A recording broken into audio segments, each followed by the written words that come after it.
this week's episode of MOAR Tech. I'm your host, Michael Amargon. We were supposed to have some, Chris was supposed to be on for this episode. However, he's having some technical difficulties, I guess you could say. So we're hoping he'll be able to join us shortly. Now, that being said, we had an event, well, not we, but Apple. Apple had an event yesterday where they were going over some of their new hardware, and their hardware being the some new watches, some iPhones, and unfortunately for a lot of people, a lot of stuff was missing.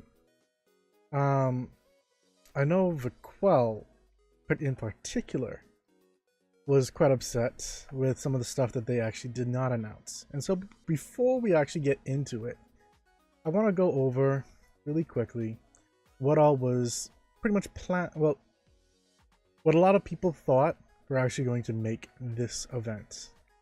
And I'm going to start with that, reason being because surprisingly, a lot of the rumors that were going about actually came to fruition. Like, they actually came out. So it was interesting to see that all of this happened, and then some of the stuff that they were actually talking about and the other rumors just didn't quite make it. And then there were also some faces that we just never saw that are almost at every Apple event. I'm looking at you, Craig. But we had the iPad Pro. There were some people that were thinking that, you know, there was going to be an updated iPad Pro model that adopted the iPhone 10 style design with slimmer bezels, no home button, especially with the designs that people found built inside of the iPhones that came out.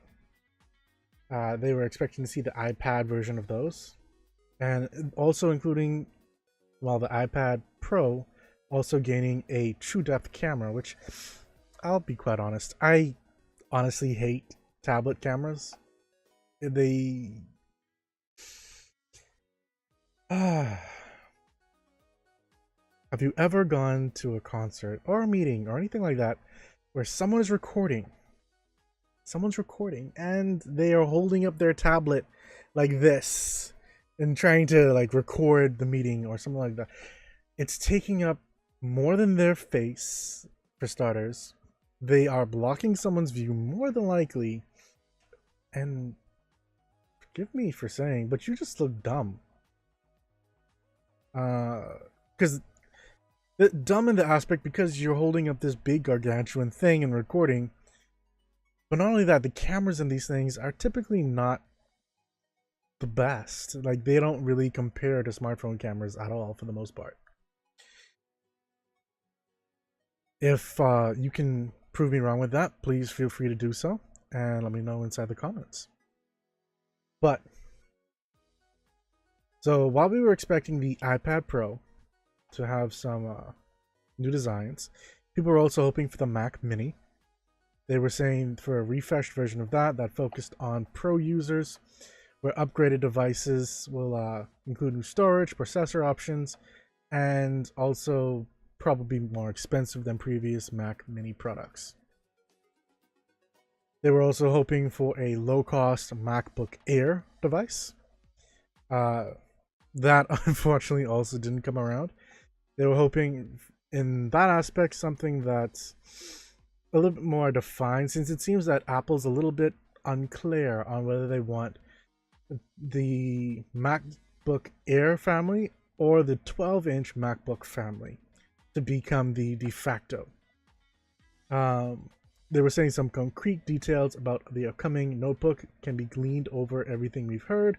However, positioned as an entry-level, low-cost machine in Apple's product lineup, the MacBook Air would be 13 inches in size and feature a Retina display. It's said to be a similar design with some bezels. That's what people were saying. That's what they were hoping.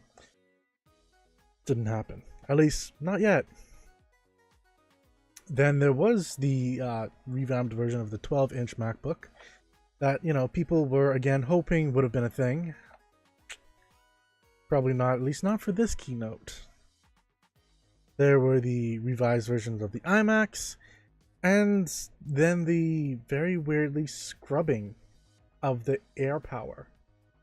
Now, AirPower was their way of wirelessly charging your AirPods, your iPhone, your whatever it is, and doing it wirelessly, so you don't have to always keep plugging it in. This was supposed to come out late this year. All mention of it, except for one place, has been removed from Apple's website. The place where it's currently at is it's the AirPods page where, quote, an optional wireless AirPod charging case listed as currently unavailable. And it's been removed from everywhere else. I'm not sure why that's happening, considering that there was a big to-do about, wireless charging and them finally doing it. I'm wondering if they've run into the issue with the iPhone getting too hot while it's wirelessly charging, which has been a thing that's been known to happen when you're doing wireless charging, no matter pretty much what, how should I put it, which standard you're using. There's two real standards. There's Qi, and then there's Power Mat standard and whatnot. So both of them, unfortunately, do generate heat, especially since, it's passing through the air and generating it wirelessly. So that's not really the best thing right there. But, I mean, they seem to be going for it, and I'm not sure why they have now all of a sudden stopped. So that covers what has not been there. This has led people to believe that we're probably going to have another Apple event in October, if not October, then November, to announce some of these other hardware products that they did not touch on as of, yesterday. Yesterday being September 11th, 2018, for those who are listening in as a past episode. Now, that being said, there's a lot that they did do, and let's touch on those. For starters, they started off with an interesting intro to the event, that being Apple's AirPods 2 being shown inside the runner's ears with Siri support. It's almost like a teaser in a sense. And it's a little surprising that they didn't touch on it further. So a lot of people are wondering what's going to happen with that. That may be coming with, it may not actually be mentioned as part of a event. It just may be something that just shows up. They give an announcement and you move on forward, or it just may be something that they do a video for, especially with their little marketing ploys that they like to do when it comes to those videos. Yeah, see, welcome to the show, Dwan. Dwan is saying that, yeah, she agrees that she thinks that they're saving it for a later event. Now, I'm personally hoping that they bring out all the things that I mentioned that they actually did not touch on, plus the AirPods, and they actually make those announcements. There were too many things that came out yesterday, spot on with rumors, for it to be like, these are not things that are going to happen. At least it would seem really, really odd if that was the case. Now, what were some of the things? Well, for starters, the naming was almost completely spot on. There was the iPhone XS, and for those that like to call the iPhone X, you're probably going to get tongue-tied by calling it the iPhone XS. That's the XS. Wow. That, like, it's an excess of iPhone. That could work. That could work. Then they came out with, instead of the 10 Plus, they came out with the 10S Max, which they say is actually slightly bigger than the the iPhone 8 Plus in their previous versions of the Plus lineup. So that's why they're calling it the Max. My idea behind it is that there's a lot of other companies going with this plus naming, and they want to differentiate themselves again. Then again, there are other companies as well who go by the like having a Max device, so it's not entirely unique to them. So if that was their ploy, they may want to relook at that for the next one. And then the 10R, which there were some sexy models in that. It's essentially the iPhone 10 meets the iPhone 5C, and like both of them just had sex and produced some fairly nice looking designs, some not so nice. So for example, one of the colors that they came out with was a really nice blue, and then another color that they came out with was a really dingy looking yellow, which kind of reminded me of like a 5C yellow, like a year after it's been inside someone's jeans pocket, and it just like started to fade in color and like get dingy, and it wasn't nice. I actually expected better from Apple with that. Now, as to what's actually changed in these devices, for the most part, I'll lay this out. The iPhone 10, the S Max, and the R are all pretty much running the same hardware, at least so they're saying, with exception to one key thing. The 10R is running with a liquid LCD display. They're not running with LED, which is coming from Samsung. They're saying it's the best version of LCD that's out there, most vibrant colors, the best blacks, so on and so forth, which is the entire reasoning behind them even going forward with LED. And that was Chris letting me know that the reason why, okay, just for transparency's sake, he was having some problems with his webcam earlier on before the show, and he decided to restart. Windows 10 had different plans for him. It threw him into a getting Windows ready update, where he's been sitting at it for like the past 20 minutes now, telling him not to turn off his computer, and it's not giving him any percentage as to why he should turn off his computer. Just turn it off. Hard button. Reset. I hate to say that, but sometimes that is the only way that you can actually get past that kind of thing, which sucks.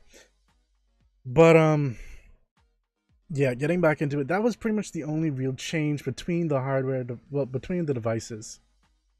Yeah, I threw Chris under the bus. It's his computer. It's not really him, but yeah, that sucks for him.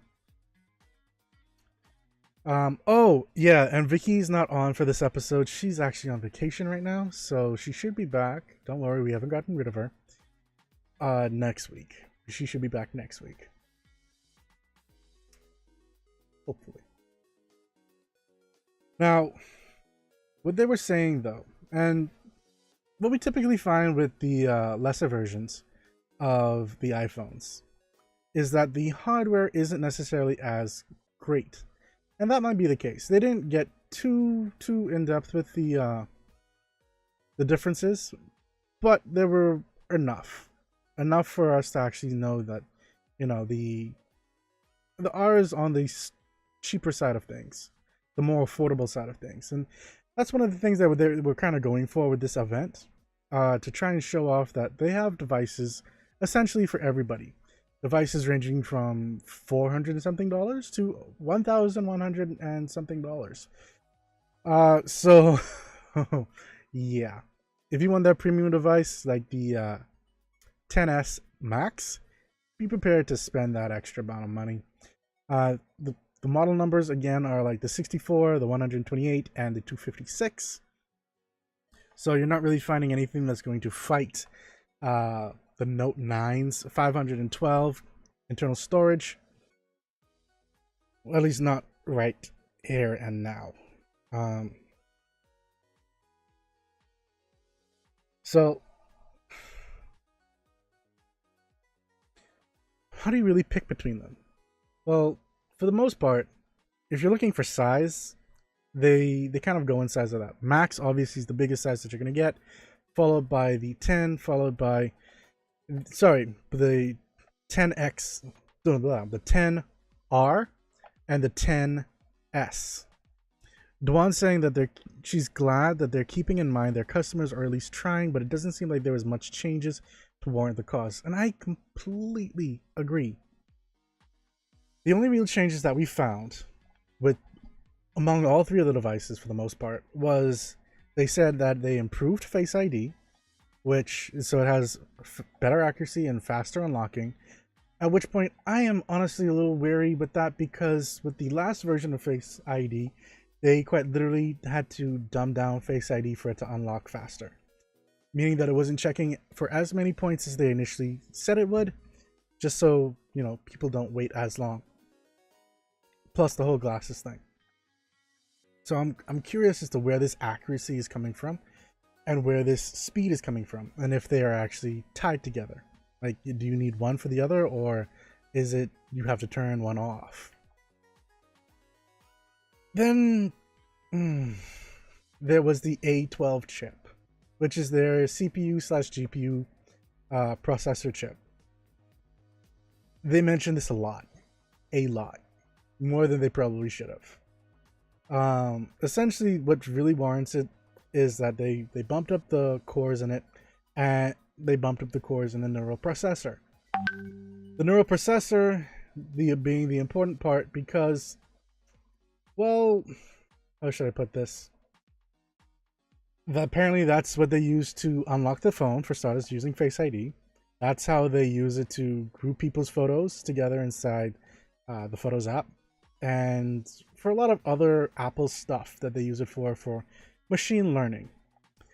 Now, what they did do this time was they opened that same machine learning up to third-party developers, which is a neat little thing to do, especially when you want people to actually start building up.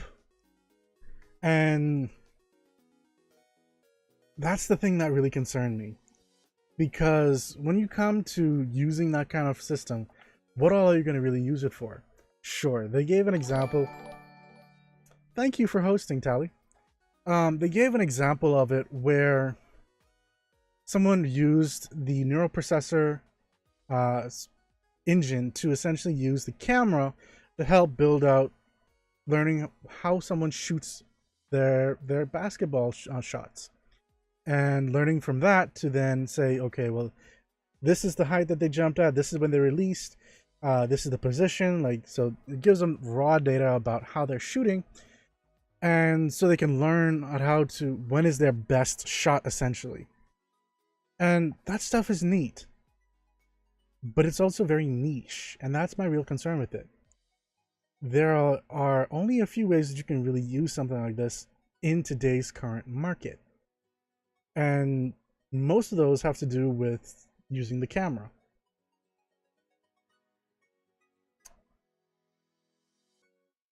Now, while that's all good and dandy and everything like that, then what really happens when, well, let me put it like this.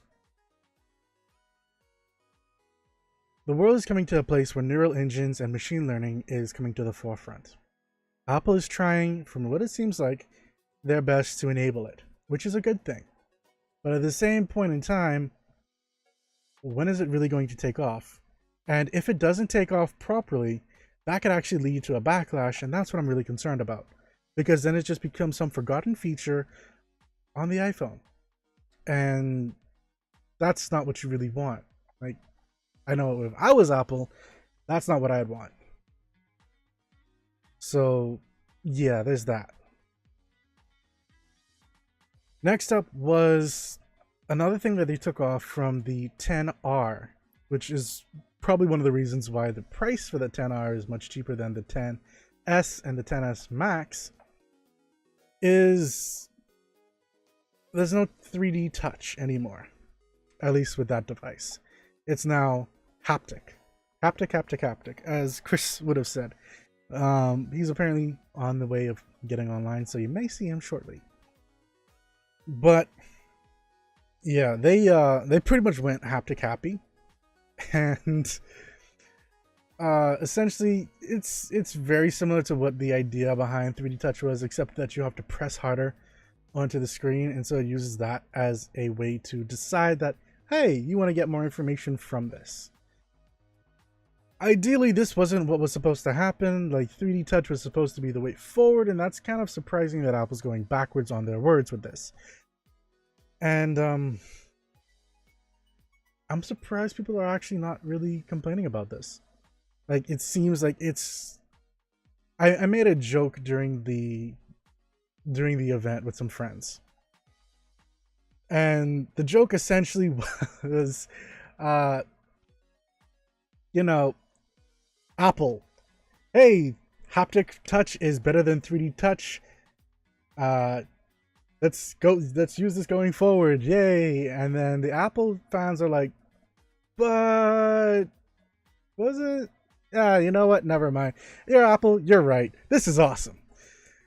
So I'm a little surprised, a little sad, and a little disappointed, to be quite honest with that. Dawn's saying that she didn't like that they took away 3D touch. She feels like it was unnecessary and it feels like they went backwards. Oh, she's agreeing.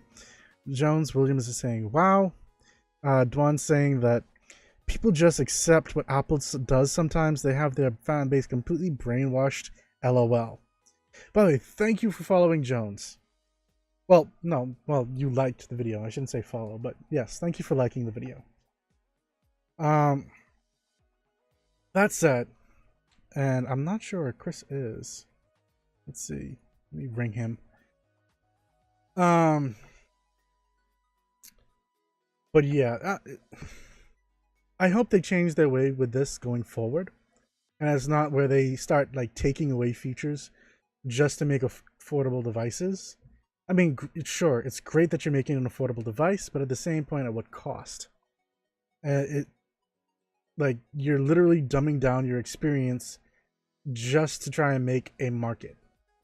And that's not really a good thing. Not really, not at all, actually. I'm trying to find their prices. I need to probably go to apple.com/iPhones. iPhone, sorry. And I want to just double check on these prices. Compare the model that's right for me. Woohoo! Where's these prices? Okay, so I was wrong. The 10S and the 10S Max do have 512 gigs. They got rid of the 128 gig version of that, but the 128 gig version is there for the 10R, and the 512 is not. So there is that. As for everything else, yeah, it's pretty much the same device. The resolution's not as great, so the same thing is happening with the contrast, but that's because it's LCD instead of LED. I mean, everything else is pretty much the same. Let's see, weight. The 10S is the lightest one. The 10R only has one camera though, and that's a 12 megapixel camera. The others have dual 12 megapixel cameras. Both of them also have, well, all of them have dual image all of them have optical image stabilization, and it seems that they took out some of the digital zoom, so the 10R only has 5 times, whereas the 10S and 10S Max have 10 times digital zoom. And Chris is here now, so let's switch this back and get this going. One moment, everyone.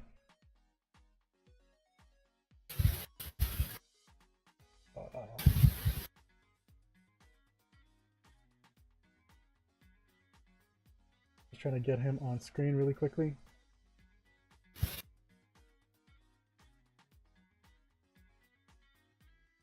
That's not really what I wanted to do. Filter.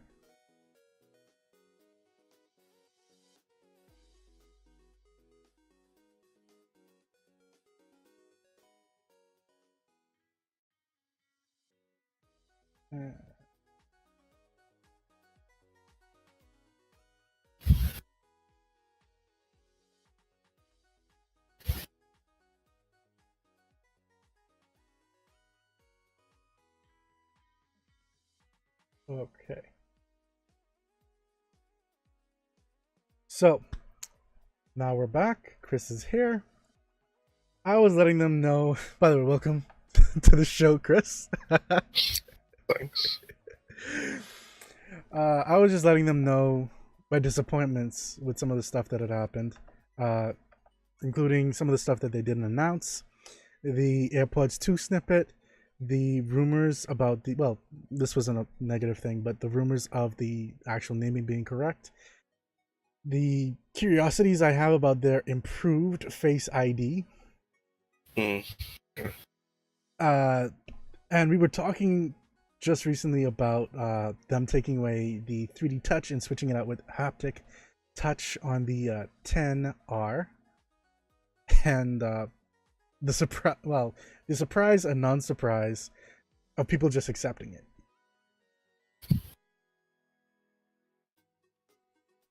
Yeah, that's like, I mean, we expect them to just accept whatever, so. Yeah. Now they were saying that this also shows that why they allowed for the trackpad feature for devices without 3D touch for iOS 12, and that was in part of the like the notes and stuff like that. So now it kind of makes sense. Mm-hmm. But I mean, for the most part, feature-wise, the 10s, the 10s Max, and the 10R are roughly the same device. So it's a little surprising when you take a look overall about it. Just a few things are missing here and there, like the 10R only having one camera in the back instead of two, the LCD display instead of the LED, the haptic instead of the 3D touch, so on and so forth. Though, I mean, they could say that they brought in more colors. Like, we've got blue, white, black, yellow, which is ugly, coral, and red, which they call product red. So that's the official product red that they're going to be coming out with it.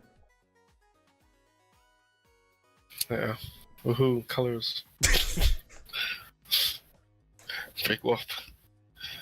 You know, now that I'm actually thinking about it, though, like, is this going normal phone companies naturally just put out their phone in like a bunch of different colors. Samsung does it. Thingham's doing it. OnePlus is doing it. I mean, these top key competitors, I mean, they're all doing it. You know, Huawei's do it. Like, all these supers do it. And then Apple won't be like, hey, guess what? This is a whole different phone. That's cheap. way to milk your base, way. What those? like, but then again, it is the cheapest one, right? Out of all of them, right? yeah, I'm trying to find the pricing for it right now, but the thing that has me curious right now is the product red. Like, the iPhone XR has red, and its product red is not making me wonder. So they're already saying that this one is the product red device. What's gonna happen with the 10s and the 10s Max? Are those not gonna have product red versions? Like, I'm a little confused right now. Oh, okay. So what it seems like, they're the cheapest phone. I need to make a correction to myself earlier. I said the cheapest device you're going to get from them is the around $400 and something dollars. That was the Apple Watch at $400 and something dollars. The cheapest iPhone you're going to get is about $740.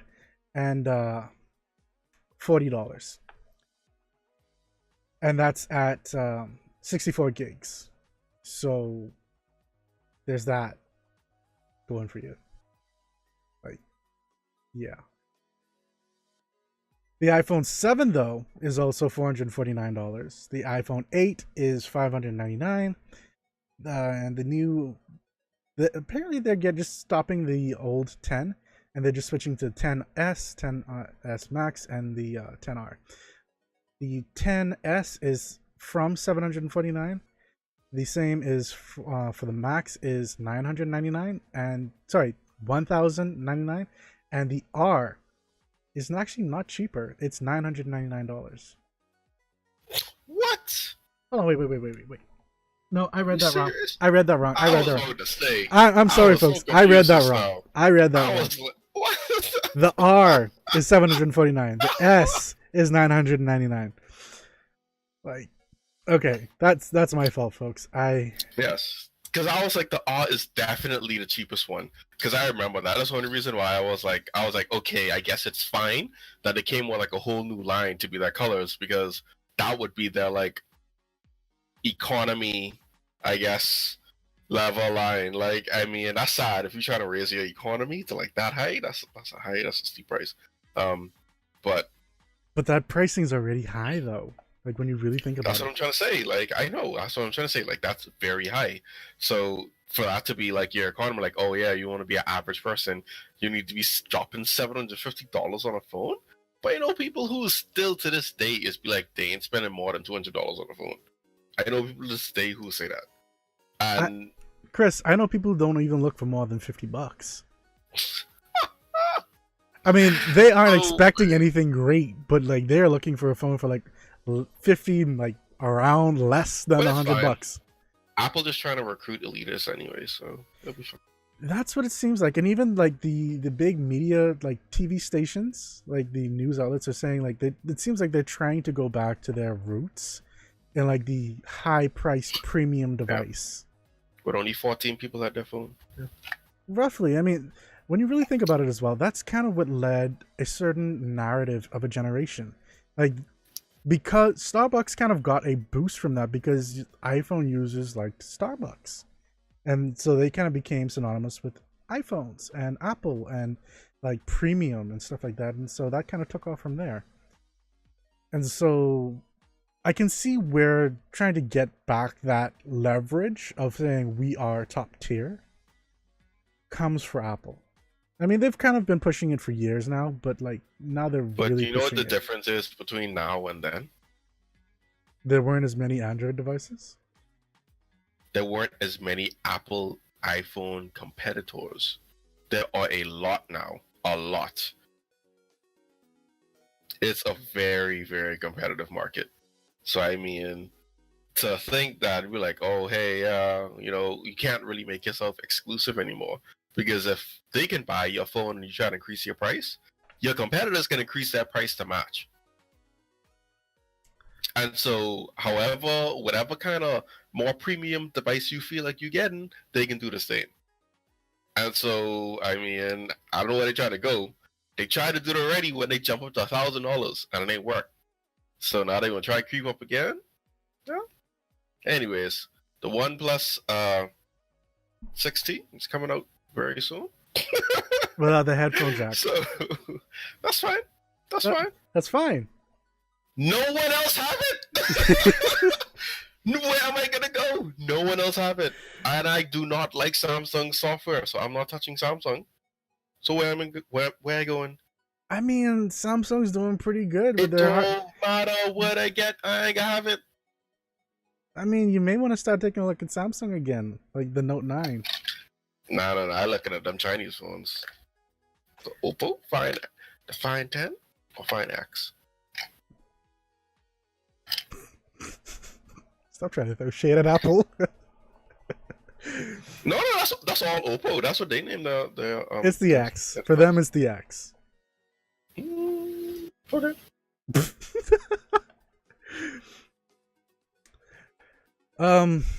Apparently. Back to Apple. See, make it full circle. Back to Apple. Here we go. Wow. Apparently, though, one of the things that they also fixed with this new version of the phones is a issue that they had with a quote-unquote nasty bokeh effect with depth control. And, you know, it kind of surprised me that they made such a big thing about depth control. like they were the only ones to ever have it, and that's not true. There have been numerous Android devices that have had bokeh depth control before. Um, I mean, that was part of the S9 and like the Note 9 and I think the S8. So they're roughly 2 years behind the competition on that one. Wow. But I mean, they fixed it and they added it, so I guess that's a good thing for those who have iPhones. Um, and supposedly a improved camera system. Now, I will admit, they yet again brought out some really good examples of pictures that they can take with these phones, touting that it's again the world's most popular smartphone camera. They didn't say the best. They didn't say, actually no, they said it's the world's most popular camera, period. Just like they said it's the world's most popular phone, period. Yeah, because I can't say best. Poor Apple. Oh, poor. Though I was surprised, but also not surprised, that their user satisfactory rating is at 98% when it comes to their iPhones. And as someone who works in that industry, I'm a little wary about that mark, like that 98%. Because I know that's slightly skewed. There's a lot of people who love their iPhones, but maybe they're forgetting some of the experiences that they had on them. Might just be me.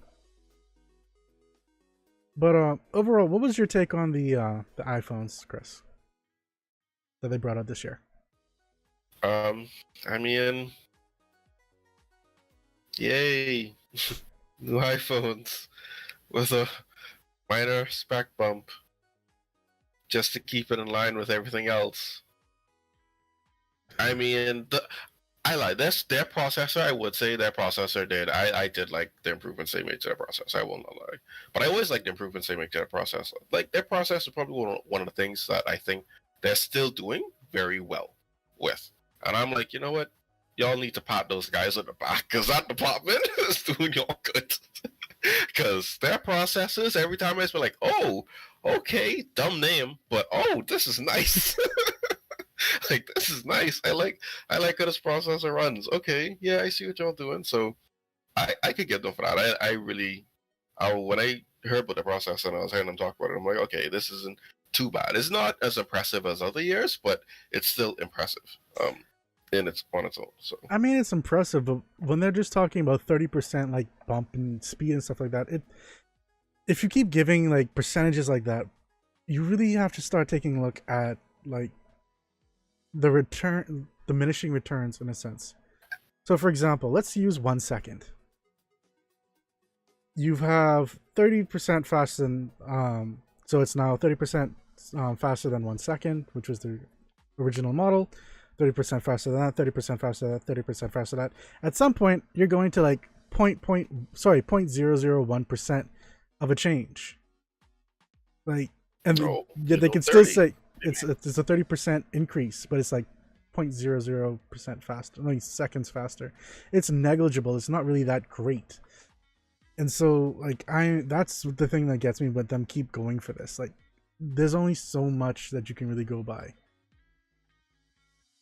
And I will admit, for me, it became annoying with how much they kept talking and throwing, hey, our A12 bionic. Haptic touch! Haptic touch! Haptic touch! Haptic touch! Haptic touch! Didn't I tell Jeez, y'all he would say that? Haptic touch. I told y'all he would say it, right? They were so annoying, buddy. I hated that guy, buddy. I hated him so much. Like, they almost caused me hate haptic touch, and I'm like, nah, that's actually pretty cool technology. I hate this guy, buddy. Oh my god. But I mean, he talking about the camera haptic touch. But we talking about the camera with camera dog. The camera. How you pull haptic touch into a conversation about the camera? How? Boy, he squeezed that everywhere he gotta find to squeeze that. Oh my goodness. I was so tired of hearing this way talk. I was like, stop. Oh man. This Oppo Find X is weird. Hmm. I think some of the best. Nah, I can't even say that. Like, okay, This sliding up thing is weird.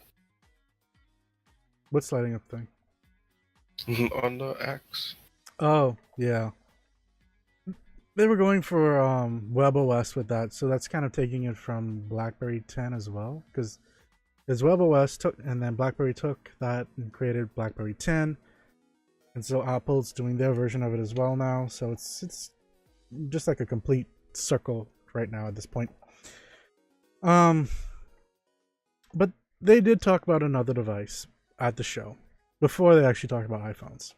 And it was the Apple Watch. And I will admit, there were some pretty neat things in the Apple Watch. You mean the Apple Watch are now exposing cheaters since 2018? Do you want to elaborate on that? Listen, there's riddling off all these like amazing. It's like, oh man, we so concerned about y'all health.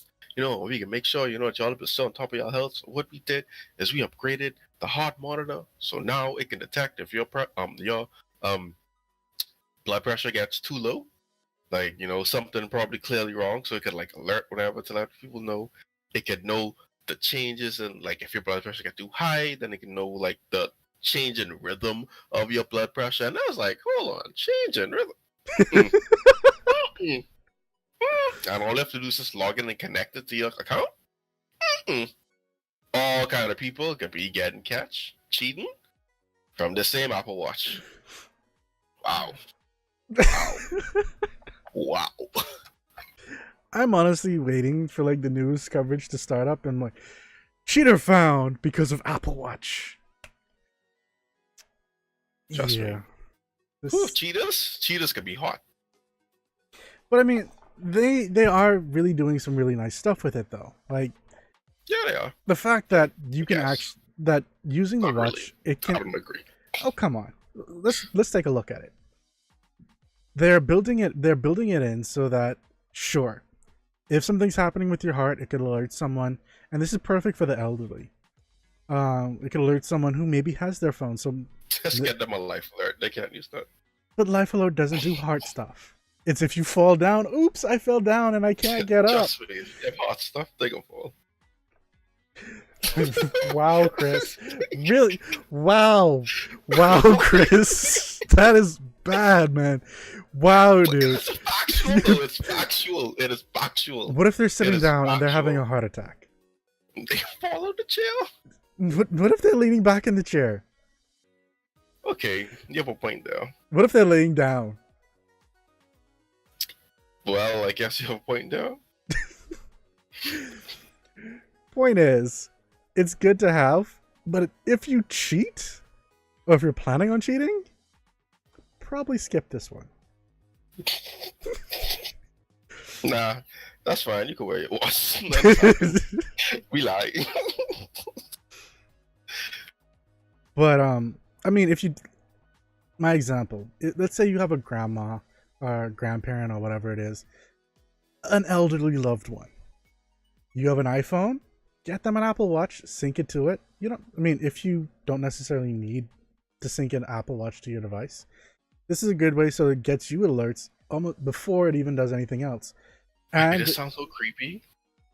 Like when I think about it, like you buy someone an Apple Watch, but before you give it to them, you sync it to your iPhone, so you could know all the stuff with this watch, and then you give it to the person, and then like a gift. Oh, here you go. And now you have all this person body data. But at the same time, they would get all your notifications. Oh. Yeah. Wait, so you rather get this is an example. Elderly person have all my notifications? Nah. That's a definite no. This ain't happening. Nah. You completely lost me there. Nope. This is a terrible idea. Okay, fine. That idea doesn't work for you. How about an Apple Watch that'll instantaneously message your device and message their emergency contacts? What am I buying an Apple Watch for? It will what? It will send It a will message what? to your emergency contact, No, that a it person. won't. Yes, Listen it to me, will. why? One, I wouldn't have it on. Two, if I did have it on, it wouldn't work with any of my devices. Nor would it probably be on and have any type of cell data to actually help me. Because we're in the Bahamas. So guess who wouldn't be wearing that watch? This guy. Oh man, Apple Watch. No. But what if you're if you're in the States, it's a pretty good thing. Plus, it also has something that's interesting, like Chris actually alluded That's to a little bit debatable. earlier, is it actually has fall detection inside on it. So if you fell down and you don't have life alert, you can now like automatically send a text message to someone, like if you So don't get up. clumsy people could just be like triggering this thing all the time. Wait, that's a terrible idea. That has something on the Like there are a watch to lot of say like clumsy you people. are fine. Like there's some like seriously clumsy people, and they know that they're clumsy, and they like warn you and tell you, "Listen, I'm a very clumsy person," because they know that when they're around, stuff is break, Okay, but fine. So for and people they like end up that, on the floor. So this thing could be going off, whatever they could do, all the time.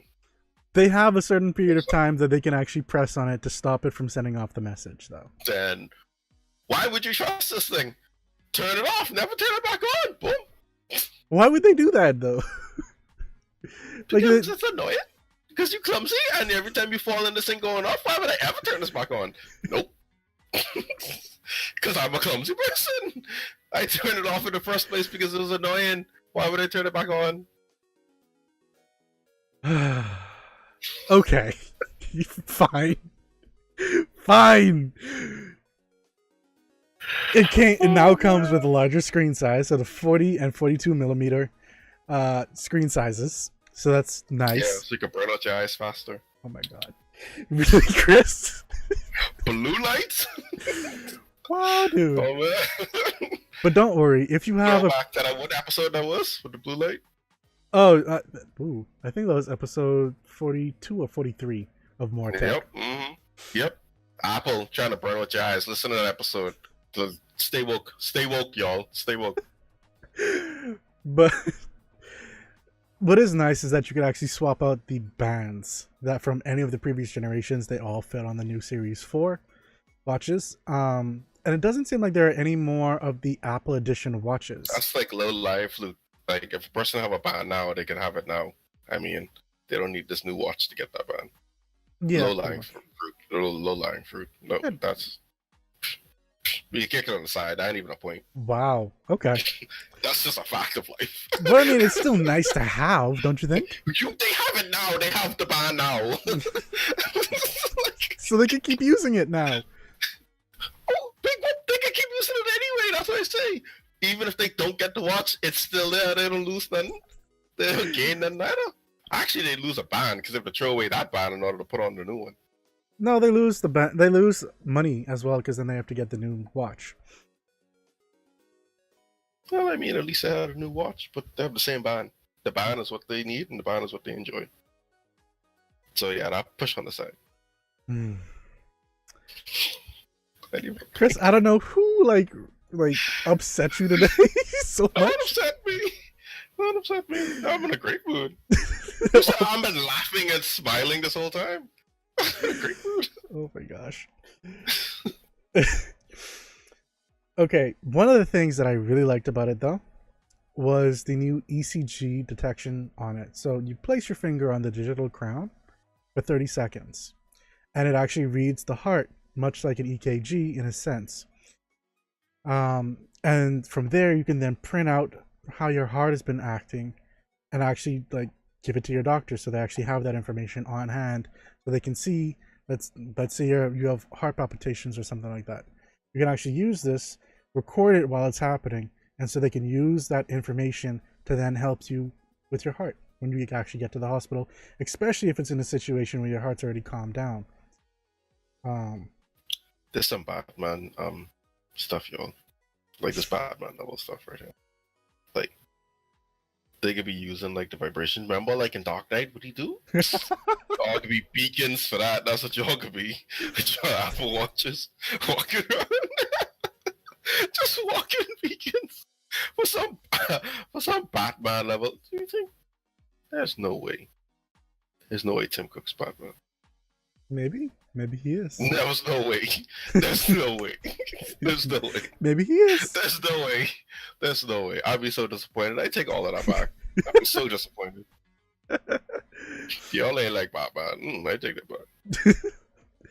But I mean, that would have been a positive thing that you're saying, because essentially they're good with their tech and stuff like that.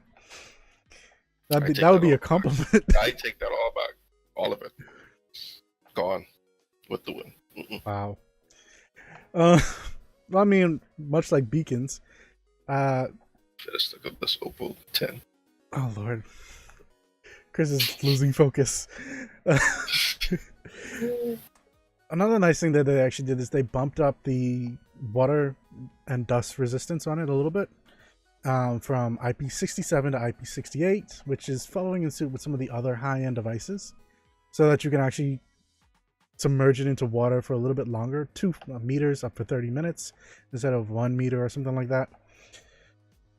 Which is roughly 1 meter is roughly 3.5 feet, so you can submerge it into like 7 feet now.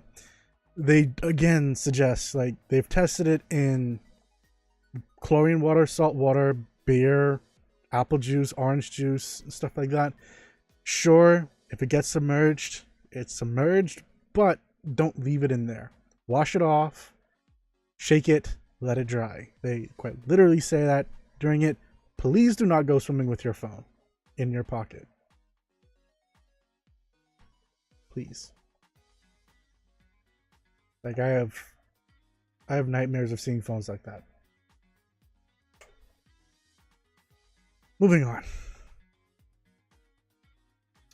We also found out that they have a new Apple Care Plus option that covers theft and loss. And it costs $100 more. And I mean, we were joking about this one as well. It's like, oh yeah, so my friend wants a new iPhone, so here you go, $100 for a new iPhone, please. And you move on from there. So it's a 2-for-1 kind of deal.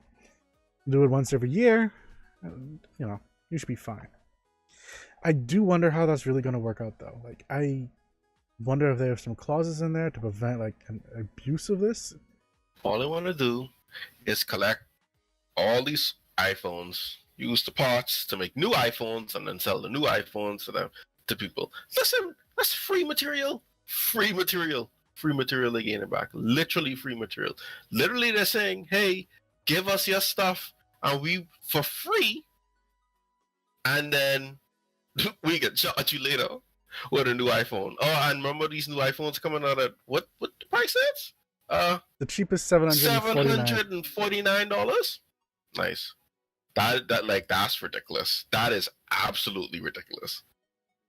Like, Apple is literally like, y'all can literally feed us into oblivion. Like, we don't, so we can get even nothing else. Wow, that's just an amazing chain. That's an amazing chain to have. I do wonder how many people are going to do it like that. Because wasn't there a point in time where Apple actually used to pay you back? Like, for recycling your stuff? They ain't doing it this time. If they did it before, it ain't happening now. Yeah, that's a little... So...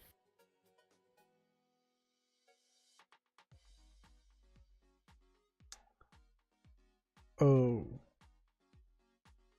Okay, I'm not sure what that's all about. Free from thieves and wolves.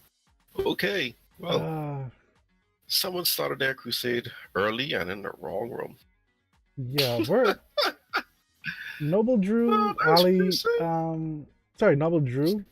I'm not sure if that was supposed to be Allah or Ali or Ali. Noble Drew Ali or what? Whoever. Yeah, Noble Drew Ali taught all mans and women's to claim their nationality and birthrights and human rights and justice system to be free from thieves and wolves. Maybe they're making a reference to Apple and, like, saying that Apple's a thief. You're reaching. I'm reaching hard. You're reaching.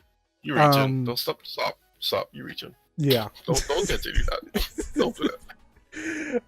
I don't know. There is one thing that I was really surprised that Apple did during this event, though, and this is touching back on the iPhones. They're going dual SIM with these, and that surprised me just simply for the fact that, like, I honestly always saw Apple as staying with one SIM type of thing, sticking with a network, but at the same, or just going completely SIMless and sticking with an eSIM, which I think is still going to be their eventual goal. They just can't rule out the physical SIMs yet because not everywhere accepts physical SIMs, but accepts only eSIMs. So that being said, the way forward, have compatibility for both. This brings about the issue of dual SIM compatibility, because now you're going to have places that have, well, they can maybe have both. But then again, Apple's trying to go for all phones being unlocked now, so I mean that can kind of work, especially if you're running for two or more carriers, or if you like to travel between places and want the eSIM for one carrier and a physical for the other. It would have been nice if they had kept, well, they did it where it's two physical SIMs, like what they're doing in China, but apparently they don't want to do that for anywhere else but China. I'm not sure why. Other than that, though, like, overall, this event felt very, the title says it all. It felt like a very lackluster event. Like, there was no special one more thing. There was no features that we hadn't already heard about from the WWDC conference, which talked about the software. They were pretty much just rehashing all the features from that, saying, oh, look, these other things inside the new phones, but they were already inside the phones, because even the old phones that have iOS 12 can essentially have these things. So it's like, big whoop. Like, what are you trying to force feed us here? iPhone. Duh. But That's it. I don't know. I felt disappointed with the event on almost a whole. Like, it didn't really seem worth the hour and some that I was watching it. What about you, Chris? I was listening. I wasn't watching. But I wasn't mad when I had to leave and stop listening to it. I wasn't mad at all, actually. Dwan, if you're there, please do let me know exactly how you thought. I know Vicky wasn't happy with it. If I remember correctly, inside the group, you weren't happy with it either. But yeah, essentially, I'm not really looking forward to this year's iPhone. Any of them. I'm looking more forward to their watch, and I'm not even gonna buy their watch. So that should tell you something. But anyway, that's it for this week's episode of Tech. Well, wow, that name is still stuck in my head. MOAR Tech. And I'd like to thank my co-host Chris for managing to actually get his computer to work properly and join us. I made it play nice. Yes, he banged it with a hammer. That's exactly what I did. Again, folks, if you do like the show, feel free to, like us on Facebook, follow us on Twitch. Like, share, and subscribe. Y'all know exactly what it is. That. And of course, if you want to be part of the community, feel free to join the Discord group, or just keep being part of the chat. So until next time, which is going to be Esports Wrap on Tuesday next week at 6:30 p.m. Eastern Standard Time, and MOAR Tech, this show, is back next week Thursday, 6:30 p.m. Eastern Standard Time as well. We will see you then. Take care.